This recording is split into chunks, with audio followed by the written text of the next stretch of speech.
j'apprends toujours les choses pour moi, de la même manière que le porno c'était pour moi, c'était pas du tout pour devenir connu, faire de l'argent, c'était vraiment une expérience personnelle. Mais en fait, je m'investis tellement qu'au bout d'un moment, ça devient une évidence de le transformer en une activité professionnelle. AVS avec Philippe Robichon.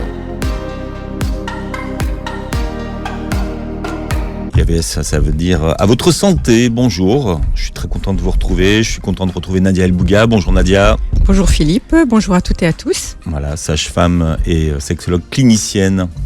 Je vous laisse présenter notre invitée ce matin, Nadia.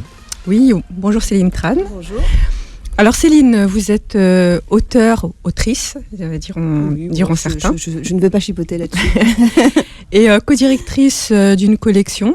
Vous êtes également scénariste de bande dessinée, blogueuse, donc actrice et anciennement actrice. Alors actrice générale, si on peut dire ça comme ça, et anciennement donc actrice dans l'industrie pornographique de 2001 à 2013 sous donc le fameux pseudonyme Katsuni.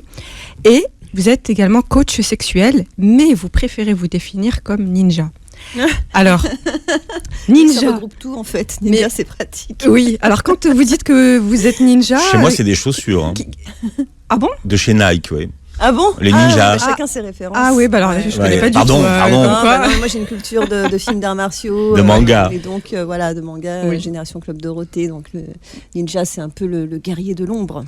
Oui, alors justement, si vous êtes ninja, qui sont les samouraïs ? Ah ouais, samouraï, c'est encore un autre code d'honneur. Mais là, on va partir dans un parce que vous savez que récit bien différent. Vous savez que les samouraïs, par rapport aux ninjas, les considèrent que les ninjas déshonorent. Oui. Non, mais là, c'est vraiment un terme. Alors, c'est pas au sens. Comment dire, étymologique. Oui. C'est plus parce qu'en fait, j'ai créé un blog. Après avoir arrêté ma carrière dans l'UX, donc c'était en 2013, pardon. J'ai créé un blog pour expliquer un peu mes activités, sachant que j'ai beaucoup exploré et comme de l'extérieur ça paraissait peut-être un petit peu chaotique, je me suis dit je vais tout rassembler dans un blog qui s'appelle Ma vie de ninja, ce qui sous-entend plus le côté, il y a le côté arts martiaux, il y a le côté enfantin aussi, donc voilà, ça reste très léger, je me considère pas comme une ninja au sens fort du terme, je ne suis pas une tueuse. Alors, vous êtes né d'un père vietnamien et d'une mère française. Oui. Et donc, vous avez écrit donc le livre Ne dis pas que tu aimes ça. Oui. Aux éditions Fayard, où vous racontez justement qu'après le bac, donc vous envisagiez de faire Hippocagne. Mais sur les conseils appuyés et c'était plus que des conseils. Voilà, et même les injonctions de vos parents, notamment de votre père, vous intégrez finalement Sciences Po. Ouais. Donc vous ne. Mais je m'y ennuie beaucoup, même si je reconnais que c'est un enseignement très intéressant. Mais c'est quand on. Et vous vous plantez à Sciences Po. Quand on ne fait pas un choix, je le fais un peu volontairement. Vous êtes une très bonne élève. Je passe beaucoup de temps à dessiner, parce qu'en fait moi c'était soit Hippocagne, soit les Beaux-Arts. J'étais quand même une grande rêveuse, sans stratégie, je peux comprendre aussi que mes parents aient fait ce choix pour moi, puisque c'était le choix de la raison, et j'étais tout sauf raisonnable. Donc je peux pas leur en vouloir, c'était un très bon choix, mais c'est vrai que je suis de nature je ne peux pas me forcer à faire quelque chose qui ne m'intéresse pas. C'est juste impossible. Et quitte à faire n'importe quoi, je préfère le faire pleinement. Donc je me suis un peu tiré moi-même une balle dans le pied pour ne pas poursuivre ma voie à Sciences Po.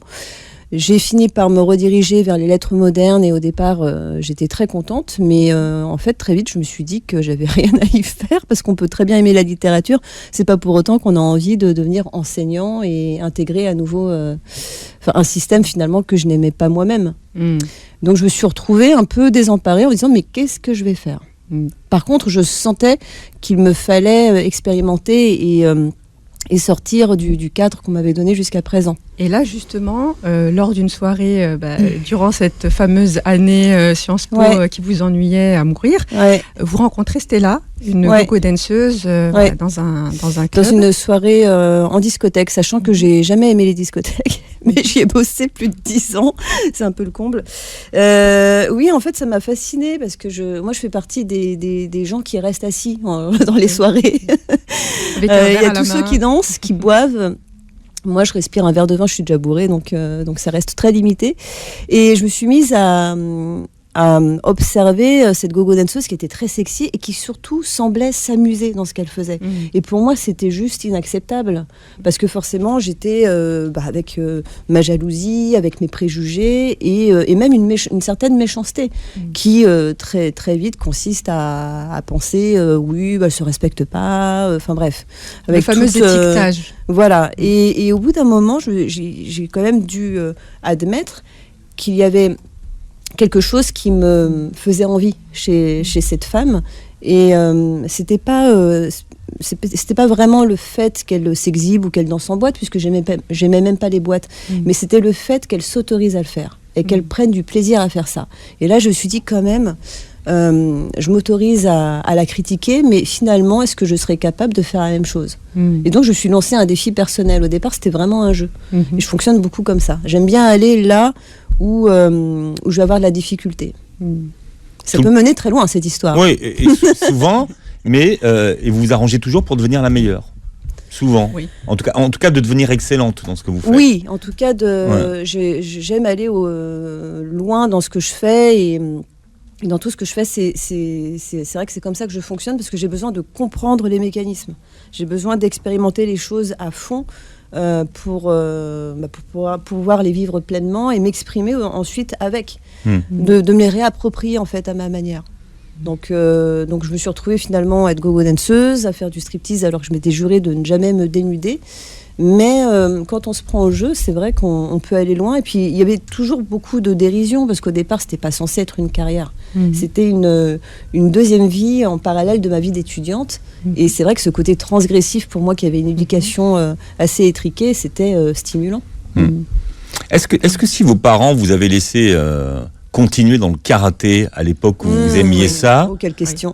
Non, mais parce que finalement, pour moi, tout part d'un refus. Oui. Vous voyez, finalement, vous auriez été une très très grande karatéka. Et ça, c'est quelque chose que votre père ne vous a pas permis. Il l'a pas compris, ouais. Et là, c'était une grosse erreur. Mais encore une fois, il pensait faire bien. Je l'ai compris bien plus tard. Hein. Mais effectivement... Mais il vous a dit non. Vous avez raison. En plus, c'était un non silencieux. Ouais, alors ça c'était très humiliant. Sachant que, ayant été... Alors, j'ai eu une enfance, une adolescence gâtée. Vous étiez surprotégée même. Vraiment, ouais, j'ai vraiment grandi dans une bulle... avec tout ce dont j'avais besoin, sauf la possibilité de m'exprimer et de m'émanciper. Et devenir adulte, au bout d'un moment, c'est prendre ses propres risques, c'est se confronter à des échecs, c'est grandir avec ça. Et en fait, ils ont tellement voulu me protéger que finalement, ils ont fait les choix à ma place. Et ça a fait un effet de cocotte minute quand je me suis retrouvée étudiante. Mais effectivement, au moment où j'ai eu cette opportunité de me lancer dans la compétition à karaté, pour moi, c'était énorme. À ma petite échelle, pour une adolescente introvertie, d'un seul coup, on me donne une responsabilité, j'ai la possibilité de devenir bonne dans quelque chose et d'utiliser mon corps aussi. Et comme j'étais quelqu'un de très mental, hop, on me retire ça. Et alors là, ça a été une première rupture avec mes parents. Ils s'en sont pas rendus compte. Mais d'ailleurs, le karaté illustre cette histoire que vous avez avec vos parents, parce que d'abord, quand vous décidez de faire du karaté, déjà, c'est pas pour les filles. C'est pas pour les filles. On vous dit que c'est pas pour les filles, donc vous insistez. Ouais. Et vous finissez par donc aller faire du karaté. Et ensuite, au moment où on vous demande d'être la représentante de l'école, là, c'est votre père qui dit non. Ouais, bah oui, parce que c'est une menace par rapport aux études, ce qui dans l'absolu n'est pas faux. Mais moi, à ce moment-là, j'ai une énergie qui est énorme, qui est à ma disposition. On m'empêche de l'utiliser, donc forcément, à ce moment-là, je perds confiance. Le lien avec les parents est perdu à ce moment-là. Et donc, quels que soient les conseils qu'ils vont me donner ensuite, ça va forcément, je vais pas les accueillir puisque je me dis bon, finalement, ils ne m'entendent pas. C'est vrai qu'on a beaucoup de parents qui nous écoutent, qui parfois savent pas toujours comment... Mais qui pensent bien faire. Où placer le curseur. Des En disant, oui, et puis il se trouve que j'ai aussi un caractère qui fait que voilà, j'ai 2 frères, ça s'est plutôt bien passé. Ils ont suivi le cursus, ils ont un très bon boulot. Mais c'est vrai que moi, j'ai une tête dure. En fait, j'ai un peu hérité du caractère de mon père. Ma mère aussi, parfois, lui dit « Oh, mais oui, mais tu sais, finalement, elle est comme toi. Hein, c'est le pauvre. » C'est vrai que c'est quelqu'un de très déterminé, qui fonce, et pas de bol, moi je suis pareil. Est-ce que votre livre ne dit pas que tu aimes ça, c'est un livre de développement personnel? Oui, c'est un récit de chemin initiatique. Je tenais vraiment à parler de... Même si c'est très résumé, parce que le contrat m'a limité à 250 pages. Moi, au départ, j'en avais écrit 650, donc ça m'a fait beaucoup de bien, ceci dit. Bon, c'était trop long aussi.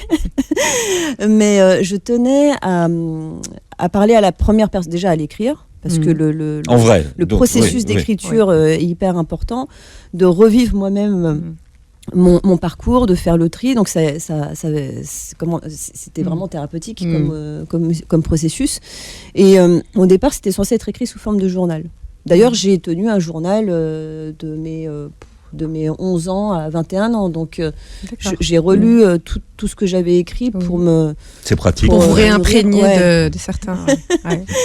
Et donc l'idée, effectivement, c'est, même si le porno a une grande place dans ma vie, ça n'a été qu'un moyen de se découvrir, pas une fin en soi. Et aujourd'hui, alors que j'ai arrêté, c'est encore plus évident.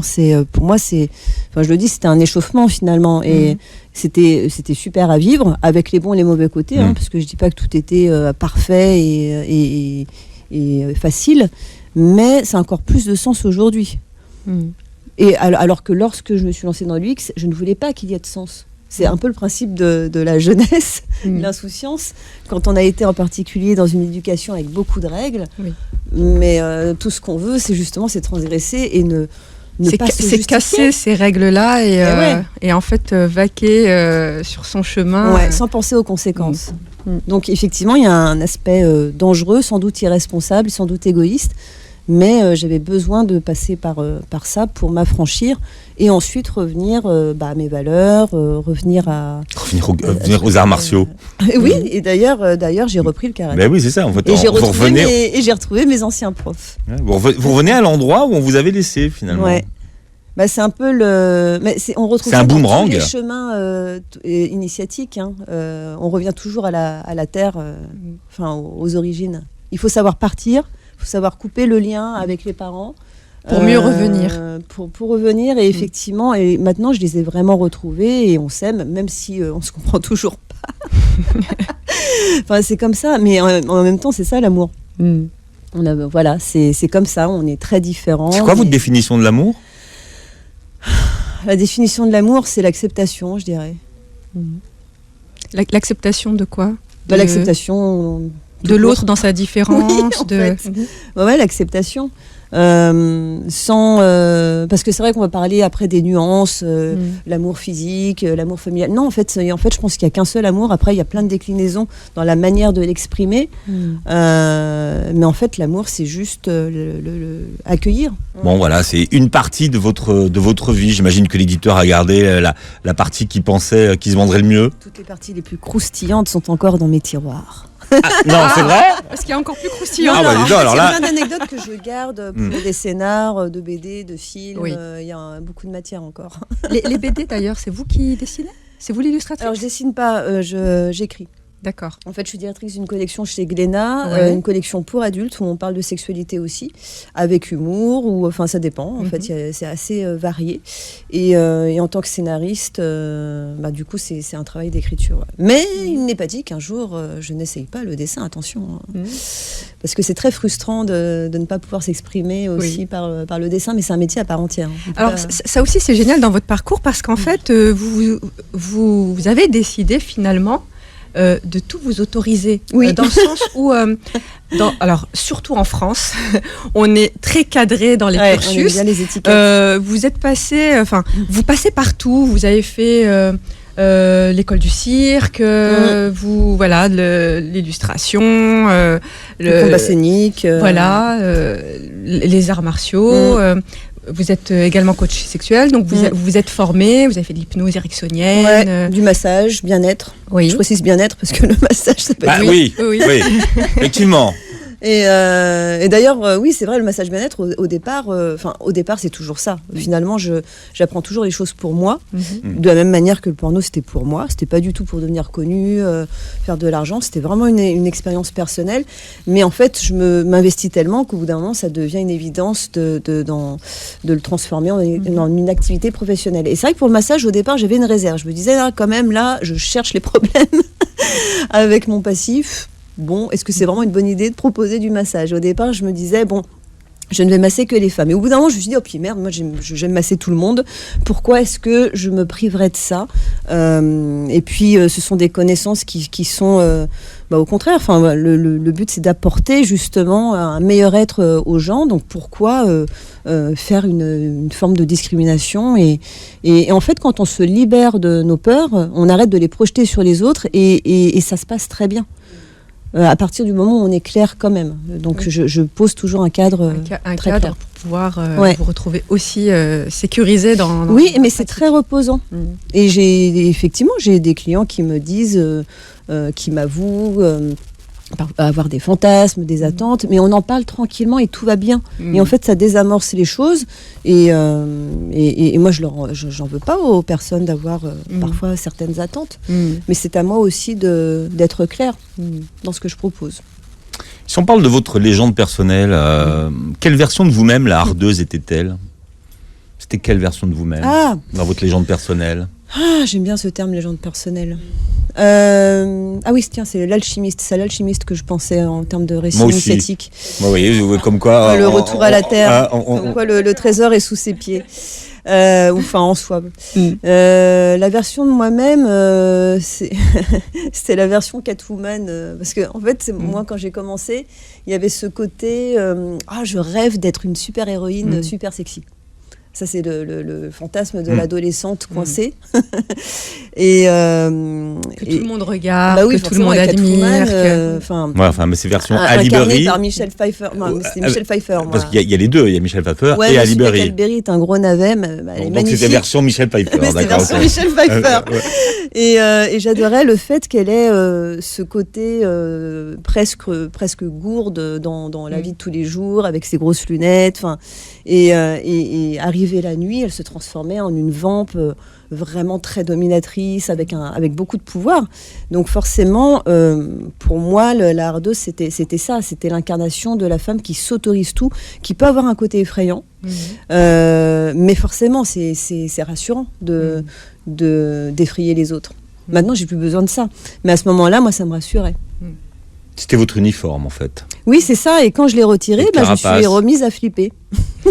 Et là, je me suis rendu compte que vous êtes revenu à 14 ans, à l'ado. À 21 ans. Ouais. En fait, quand j'ai arrêté le X, je me suis retrouvée un peu bête parce que je me suis dit, mince alors, maintenant que j'arrête les tournages, je me rends compte que je reviens émotionnellement à mes 21 ans, donc l'âge où j'avais commencé les films.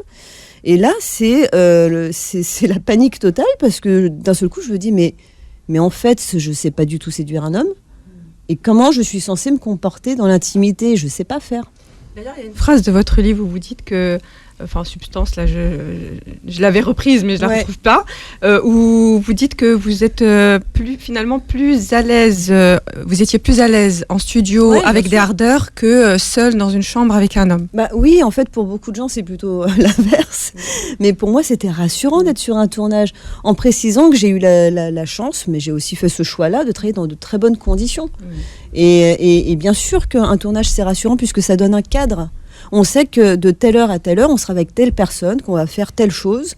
Et donc tous les tournages que vous racontez dans votre livre n'étaient pas tous rassurants.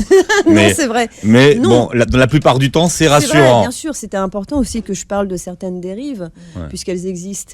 Mais il y avait cette notion de jeu. C'est de telle heure à telle heure, j'ai aussi l'autorisation de switcher. Et d'aller très loin dans ma sexualité, puisque de toute manière, c'est mon personnage, c'est mon métier. Et pour moi, c'était plus facile, parce que c'est une excuse aussi. Alors que lorsqu'on est dans l'intimité d'une chambre, et je le vois aussi parmi les hommes, les femmes que je reçois en séance, bien souvent, ce qui revient, c'est je comprends pas, j'ai aucun problème pour un plan cul, pour une aventure, mais alors elle me plaît, elle est trop belle, ou alors je comprends pas, avec mon petit ami, mon mari, j'ai beaucoup plus de difficultés à lâcher prise. C'est quand il y a un enjeu émotionnel, on flippe. On a peur d'être jugé, on a peur d'être rejeté. Mais quand c'est dans le cadre du boulot, allez, on a peur aussi d'être vu comme on est. Oui, réellement. Mais moi je pensais pas, je regardais pas mes scènes par exemple, je pensais pas au rendu, je pensais vraiment à l'expérience du moment, à l'énergie que j'allais donner, et c'était de l'instantané, c'était pas, je pensais pas du tout à l'exploitation ensuite des vidéos. Et quand j'ai commencé par contre à me poser la question, c'est effectivement là que ça a commencé à me pousser vers la sortie, puisque avec l'avènement d'Internet et les sites gratuits, au bout d'un moment, j'ai dû admettre que ça me convenait pas, quoi, de retrouver mes scènes comme ça gratuitement à la vue de tout le monde. C'était pas... Et surtout des enfants. Voilà, ça c'est un vrai problème. Hein. Moi, j'ai jamais fait de... Enfin, ça peut paraître bête comme phrase, mais je pense que c'est important de le dire. J'ai jamais fait de film porno en espérant qu'un jour des enfants puissent les voir. On appelait ça avant du cinéma pour adultes. C'est ça. Ouais. C'est pas fait pour les enfants. C'est tout simplement, c'est un divertissement pour adultes. Et on parlait d'amour tout à l'heure. C'est d'ailleurs l'amour qui vous a... comment dirais-je, qui vous a décidé à arrêter ça a été une bonne grosse baffe. Je suis tombée follement amoureuse, mais d'un hardeur, donc mauvaise pioche. D'un collègue de bureau. Oui. Ouais, exactement. De John. Et en plus, il fallait que ça tombe sur le numéro 1, donc vraiment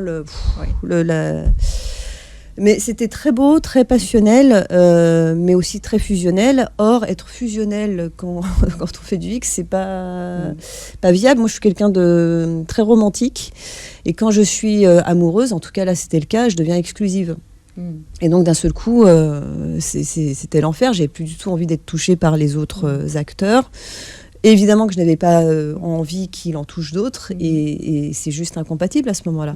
Lui, c'était sa vocation. D'ailleurs, il continue de tourner. Et moi, à ce moment-là, j'ai compris que je pouvais plus. Parce que d'un seul coup, ma sexualité prenait un sens.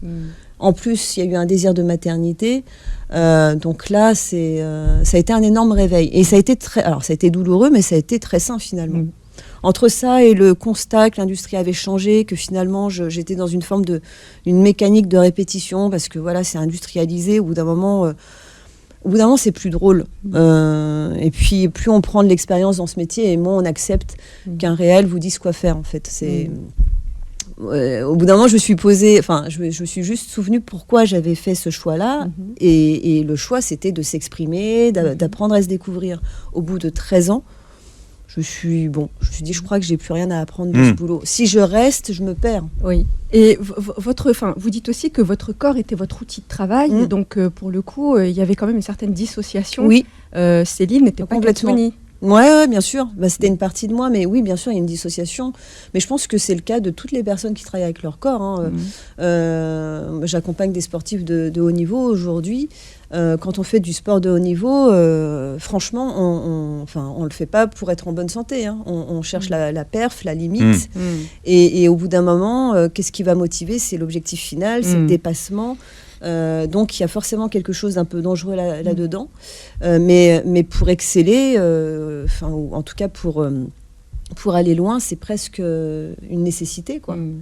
Donc il y a quelque chose de beau et en même temps quelque chose aussi de dangereux là-dedans. On va parler d'étiquettes, finalement. Les étiquettes, c'est sur les vêtements, mais finalement... Elle se coupe, vous dites qu'elle se coupe d'ailleurs dans l'un de vos TEDx. Oui, j'adore les étiquettes françaises.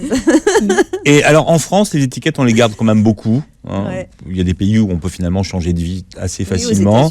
Et on respecte d'ailleurs. Hein, aux États-Unis, c'est le succès qui fait de vous qu'on valorise. Plus on est audacieux et plus on voilà, est... on va valoriser ça. En France, c'est compliqué parce que vous pouvez rester ce que vous avez été.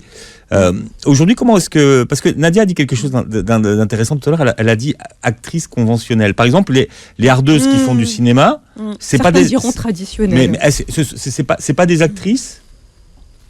Est-ce que c'est du cinéma ou pas ? Pour moi, non. Non. C'est...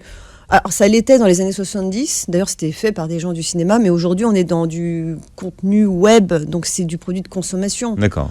C'est de Donc la elle joue vidéo. pas. Ouais. Maintenant, si on cherche, il y a du porno de qualité, avec une fibre artistique. Ça existe. En fait, le problème, c'est que dans le mot porno, souvent, on ne voit que l'image des vidéos hard sur les sites gratuits. Mais finalement, le porno, c'est extrêmement riche. Donc oui, dans la pornographie, il y a des objets artistiques. Mais il y a aussi essentiellement une industrie qui, elle, est plus de l'ordre du fast-food, du sexe, quoi. Et aujourd'hui, en quoi cette étiquette de hardeuse, elle vous détermine encore ou pas? Elle me détermine pas du tout. C'est ça. Donc, Enfin, aux yeux de certaines personnes, probablement, mais je m'en fous. Enfin, en fait, ce que je veux dire, c'est que... Oui, vous avez décidé C'est que qu'elle ne ça- vous déterminerait pas. En fait, moi, ce qui m'importe, c'est comment moi je me vois, finalement. Si je me laisse enfermer par la perception des autres, mais il y a de quoi devenir fou. Je vais pas faire un sondage tous les matins pour... Alors, comment me voyez-vous aujourd'hui? Alors, vous êtes à 70% à me dire que je suis... Non, je pense que ce qui est important, c'est le regard qu'on se porte à soi. Mais ce regard, justement, c'est un peu vicieux, parce que si, justement, on prend trop en compte ce fameux poids des étiquettes, le regard des autres, on finit par l'intégrer. C'est comme lorsqu'on projette les peurs sur les autres et qu'on... ce qu'on disait tout à Qu'elle l'heure. nous en fait. revienne- qu'elle nous revienne en boomerang. Et on s'enferme tout seul. Et finalement, il y a des personnes qui... Enfin, moi, je l'ai fait aussi à un moment donné durant ma carrière, à être presque parano, à me marginaliser en me disant, je peux pas faire ça, je peux pas aller par exemple dans une salle de sport à Paris parce qu'on va me reconnaître, parce qu'on va me dire mais qu'est-ce que je fais là, et je culpabilisais à l'avance. Au bout d'un moment, mais c'est terrible. Et puis finalement, ça va en fait. Ça va, et quand ça va pour soi, ça rassure aussi les autres. Mais est-ce que vous auriez été déçu de ne pas être reconnu? Ah non, mais moi je cherche pas à être reconnue. Non, enfin, quand je dis reconnu, c'est que les gens... Mais d'ailleurs, quand vous avez intégré l'industrie pornographique, c'était absolument pas pour être reconnu à la base. Non, mais moi, enfin... Elle cherchait pas, parce que maintenant, Alors, on a des hardeuses qui cherchent ouais, à être number one. Je me C'est souviens pas votre cas. de ma première interview pour le journal du Hard. On m'avait demandé si je cherchais la célébrité, et j'avais dit en fait moi je veux pas être connue, je veux être reconnue. Et c'est pas la même chose. C'est d'avoir une reconnaissance du métier, des personnes, d'avoir une certaine valeur pour mon travail. C'est ça qui m'apporte. Mais après la célébrité, franchement, aujourd'hui n'importe qui fait un selfie en montrant ses seins sur Instagram, ça y est. À 5 minutes de est gloire. très vite connu. Combien vous avez de vie dans votre vie, à vous, alors, donc, à partir d'aujourd'hui? Est-ce que vous avez... La femme aux 1000 vies. Est-ce que vous les avez comptés? Combien vous avez de vie? À un moment donné, je me suis amusée à compter le nombre de boulots que j'avais. Mais en fait, Vous n'avez pas été hôtesse de l'air, ça on non, sait. mais en plus, j'ai une liste. C'est vrai? En vrai, je suis sûr que c'est vrai en plus. Non, mais ça. j'ai une liste surtout des autres choses que je veux faire. Par exemple, en 2021, j'ai une liste de défis à relever. Et il y a tellement de choses que je veux apprendre. Alors, quoi par exemple, sur votre liste de défis à Voilà, relever en sur 2021? Alors, il y a- la to-do Dans les list. trucs complètement. Alors, ça fait très ninja, mais un truc très con. C'est un rêve de gamine. Je veux. Je veux savoir faire le grand écart facial en équilibre entre deux chaises, parce que j'ai grandi avec les films de Van Damme, entre autres. Et de Bruce Lee. C'est Ah, très Bruce Lee con, surtout. mais je veux savoir Alors. faire ça, et surtout je veux savoir faire un kick, un coup de pied à la verticale en grand écart. Donc, Vous du n'y coup, êtes pas loin, d'ailleurs, J'ai hein, contacté quand on un va champion vous- de karaté. Je me suis dit autant demander au champion du monde. Et du coup, Je dis dev perso, autant demander au meilleur. Ah bah oui. mais oui, c'est vrai. En fait, moi, ça m'inspire. Les gens qui excellent dans leur domaine m'inspirent. Du coup, j'ai lancé ma chaîne Twitch qui s'appelle Bien-être et Baston, où je fais des interviews et des lives avec des personnes qui sont expertes en leur domaine. Et ça me permet en plus, c'est génial parce que ça me permet de bosser et de continuer à explorer Oui. à titre personnel. Donc, j'utilise toujours mon boulot pour mon propre plaisir. Et sinon, je veux absolument apprendre à jouer de la guitare. D'accord. J'ai voilà, il y a des morceaux. Je me dis ça, il faut. Je sais pas pourquoi. J'ai des fixations comme ça. Je me dis C'est ça, Cabrel, il faut ça. que je faut que je sache le jouer. Quoi par exemple? Le solo de Freebirds, qui a l'air bien balèze. On en reparle. C'est dans un an, on en reparle, d'accord? Vous revenez et on Mais je sais pas pourquoi je l'entends. on débriefe la to-do Je list. pourrais me contenter de l'écouter. Et en fait, je me dis, oh non, c'est trop la classe, c'est trop la classe. Et c'est pas grave. Peut-être que je mettrai 10 ans à l'apprendre, mais dans 10 ans, je serai. Ou peut-être que je saurai le jouer quand je serai une mamie. Et en même temps, ça sera super classe d'être une mamie qui saura jouer ce solo. Je me dis, c'est. Voilà. Donc, En fait, vous ne vous mettez pas de limites. mais non, mais pourquoi s'en mettre? Enfin, après, les limites, elles sont fixées en fonction des valeurs qu'on a. Et Alors ça, après, c'est à plutôt un chacun cadre, oui. Ouais, enfin voilà, il y a des choses que je ne, il y a quand même on a, en fait, j'ai mon code personnel, mais sinon, pourquoi se limiter? En fait, j'ai tellement, alors c'est très bizarre, ça peut paraître un peu morbide, mais je me dis toujours que cette journée peut être la dernière. Non, c'est très réaliste. Oui, voilà, c'est ça. Et puis, moi, il y a souvent une question que je pose, enfin que je me pose pour vérifier si je fais ce qui me semble juste. Je me pose la question. Ok, imaginons demain, je gagne au loto, je suis multimillionnaire. Donc ça veut dire multimillionnaire, ça veut dire en gros, je peux faire ce que je veux. Qu'est-ce que je change dans ma vie? C'est intéressant de se poser cette question-là, parce que franchement, quand on se dit ah bah là franchement si je suis multimillionnaire, je plaque mon mec, je déménage, je quitte tous mes amis, je change de vie. Bon, là faut peut-être se poser la question est-ce qu'on est vraiment intègre quoi. Mais moi je me rends compte qu'il n'y a pas grand-chose qui changerait. Hein. Mais alors quoi? Qu'est-ce qui changerait? Ah bah ce qui est sûr c'est que je voyagerais, je ferais le tour du monde. Vous l'avez pas fait encore? J'irais directement en Nouvelle-Zélande, par exemple. Vous n'avez pas fait le tour du monde? J'ai beaucoup voyagé. Ouais. Oui, mais je pense pas que vous Je ne profitiez. suis pas allée au Japon ni en Nouvelle-Zélande. Donc voilà. Ça Alors, en serait tant que beaucoup, ninja, il faut le faire, le beaucoup de Japon. voyages. Mais sinon, en termes d'activité, franchement.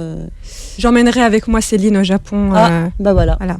Alors attendez, parce que Céline, il faut savoir que ça reste entre nous. Hein. Ah oui. Le livre de Nadia El Bouga vient d'être signé par un éditeur japonais. Voilà, c'est pour ça que je vous dis. on Mais est comme elle a ensemble.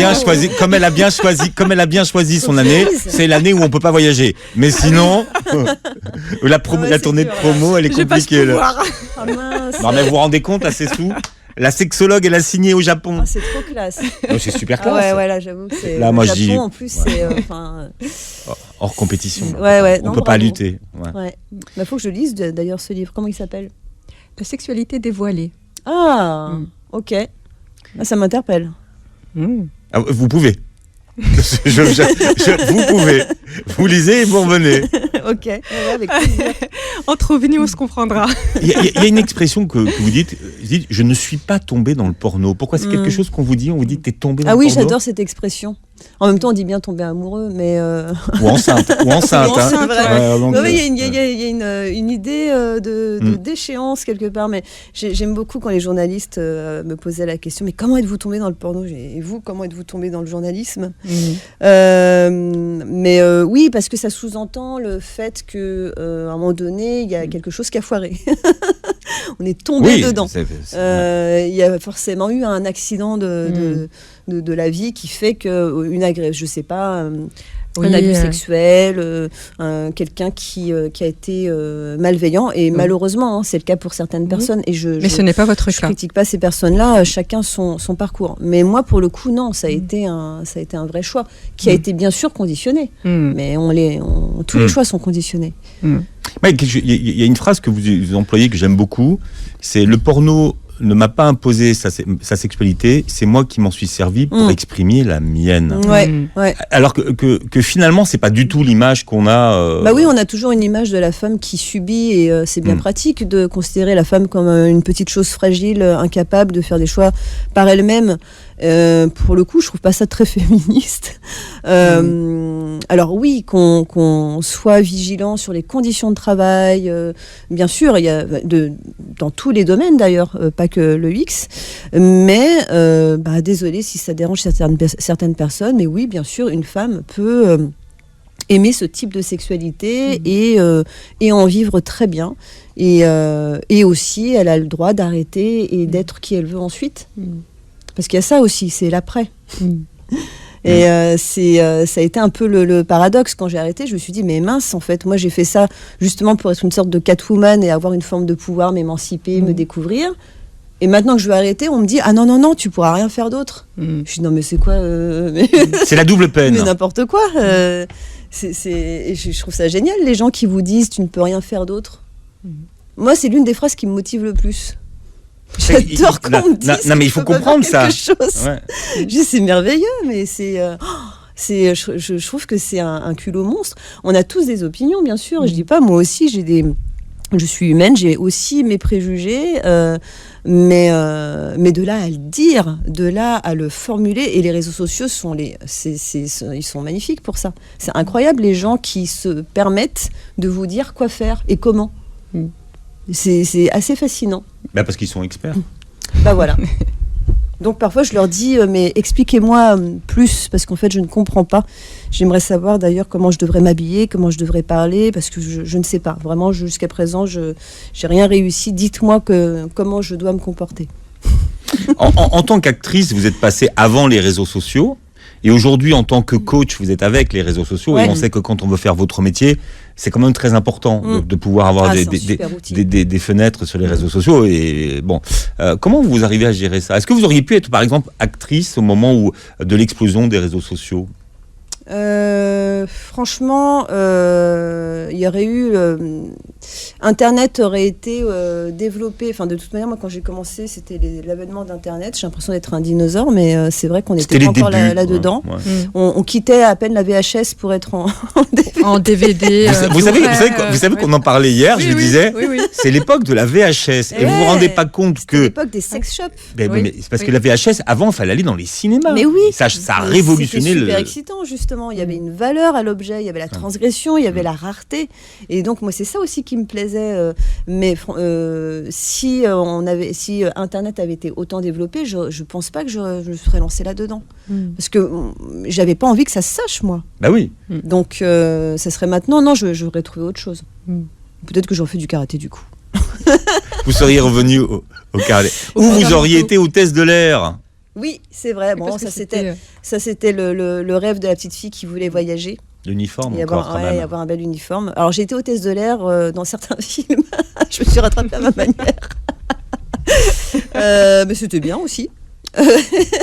Mais non, moi, ce qui me faisait rêver, c'était d'être Indiana Jones. C'est une aventurière. Ouais, une aventurière. En fait, c'est ça. Quand je me L'exploratrice. D'ailleurs, à Sciences Po, je me suis dit, bon, au bout d'un moment, il faut que je trouve une manière de me motiver pour rester dans ces études. Et je me suis dit, tiens, il y a une spécialisation ensuite pour devenir ethnologue. Donc, j'étais très contente de dire ça à mon père. Et en fait, il a vraiment foiré. Parce qu'il aurait pu s'en servir pour me motiver, et en fait il m'a dit non, tu feras droit constitutionnel, qui était l'une des matières que je détestais le plus. Donc, mais ça peut se comprendre. C'est le fameux tact vietnamien. J'aime beaucoup mon père, mais on peut pas dire qu'en termes de communication il soit très doué. D'ailleurs, vous avez, quand on vous lit, vous avez toujours eu une posture un peu d'ethnologue, d'observatrice. J'aime bien. Tous vos terrains sont des terrains exploratoires. Ouais, j'adore explorer. Et la meilleure manière d'explorer et de comprendre, c'est de pratiquer, d'expérimenter. Donc, je l'ai fait après en école de cirque. L'exploration participative. Voilà, c'est ça. Ouais. C'est parce que ça passe par le ressenti. On est beaucoup dans l'analyse. Et d'ailleurs, en sexualité, c'est vrai que je trouve ça très bien d'en parler, parce qu'il faut libérer la parole, casser les tabous, échanger, informer. Mais au bout d'un moment, je pense que c'est important de rappeler que la sexualité, c'est une expérience, et qu'au bout d'un moment, c'est à chacun de se la construire, et que c'est aussi toujours une prise de risque. Donc c'est bien de parler. Mais si on ne fait que parler, on n'est que dans les idées, que dans le mental. Et donc aussi dans le jugement. Et donc au bout d'un moment, je pense qu'il faut aussi parfois arrêter de parler et juste faire. Quel genre de coach sexuel êtes-vous, finalement? Vous recevez les couples qui vous consulte? Comment ça se passe? Alors, au départ, c'était beaucoup d'hommes. J'ai de plus en plus de femmes aujourd'hui, et j'ai quelques couples. Quelles sont les questions qui reviennent? Alors, la thématique qui revient vraiment de manière majoritaire, c'est la difficulté à lâcher prise.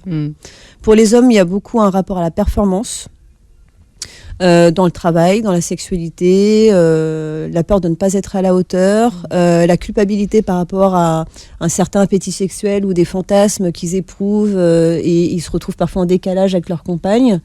Et les femmes, c'est plus, c'est fou, hein, encore aujourd'hui, on a ça, de la culpabilité par rapport au plaisir. C'est je sens que j'ai du plaisir, je stoppe, je ne m'autorise pas. Il y a la peur du jugement de l'autre. En fait, il y a beaucoup de peur. Et ce qui est fou, c'est que je me retrouve à accompagner des couples qui s'aiment énormément, qui ont du désir, mais qui n'arrivent pas à communiquer. Parce qu'il y a toujours cette peur du jugement, quoi. Est-ce que la pornographie ne contribue pas aussi à accentuer cette peur? Parce que la performance, du côté, bien sûr, l'angoisse de performance du côté des hommes, ça dépend des gens.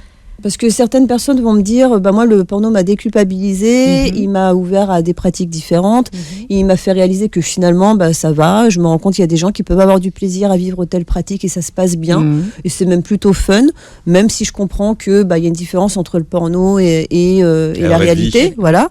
Donc certains le vivent comme ça et tant mieux parce que c'est le principe, mais d'autres, surtout s'ils ont été exposés jeunes ou qu'ils en ont beaucoup regardé, peuvent effectivement développer certains complexes et se dire que il faut nécessairement durer au moins 45 minutes et avoir systématiser le rapport. Ouais, donc ça, dans ces cas-là, je j'hésite pas justement à leur parler de comment se passe un tournage, des pannes des acteurs, des peurs des actrices, et leur rappeler qu'on est humain et que ça reste un spectacle. Céline Tran sur Beurre FM. C'est pas tous les jours, hein. Alors on a appris qu'il en restait encore des anecdotes, autant pour faire un tome 2, 3, 4. Ouh là là, je vous prépare, en tout cas, le premier va de sortir. Ne dis pas que tu aimes ça chez Fayard. Merci d'avoir été avec nous. Merci de m'avoir accueilli. C'était un plaisir de vous rencontrer. Merci beaucoup. Merci Nadia, on vous retrouve mardi prochain. Vous réécoutez l'émission en podcast sur beurrefm.net et vous regardez la vidéo de l'émission sur la chaîne YouTube. Très belle journée santé sur Beurre FM.